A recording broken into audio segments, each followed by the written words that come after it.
In today's video, I'm going to teach you how to unpublish a JotForm form. Whether you're looking to temporarily pause submissions or retire a form you no longer need, this quick guide will walk you through the entire process. To start off, you'll need to log into your JotForm account. If you're not already familiar with the process, simply go to the JotForm website and enter your credentials. Be sure to have all your necessary login information ready for a smooth sign-in experience. Once you're logged in, you should see a list of your forms on the main dashboard. Next, choose the form that you want to unpublish. Click on it to open up the form builder. From here, you're a few clicks away from unpublishing your form. Look towards the top of the screen and find the Settings option in the main menu.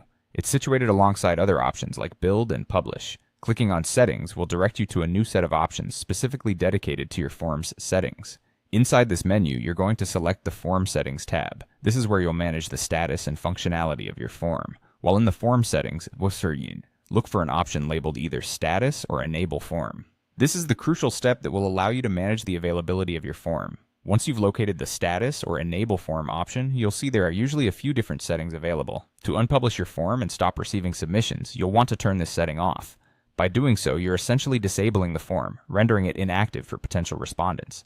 Enabling or disabling is as easy as toggling a switch, and you should get confirmation that the changes have been applied immediately. It's important to note that as soon as you disable the form, it will no longer accept any new submissions. This change is instantaneous and ensures that no additional data is submitted after you've made this adjustment. Having this control can be especially useful if you're reaching a submission limit, or if the form was time-sensitive and you need to prevent late entries.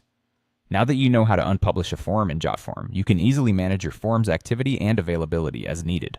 Whether you're conducting a brief pause so that you can analyze your data or shutting the form down completely, the ability to disable it quickly and effectively puts you in the driver's seat. I hope you found this tutorial helpful, and remember that managing your forms efficiently can make a world of difference in your data collection process. Thanks for watching, and be sure to check out other tutorials for more JotForm tips and tricks.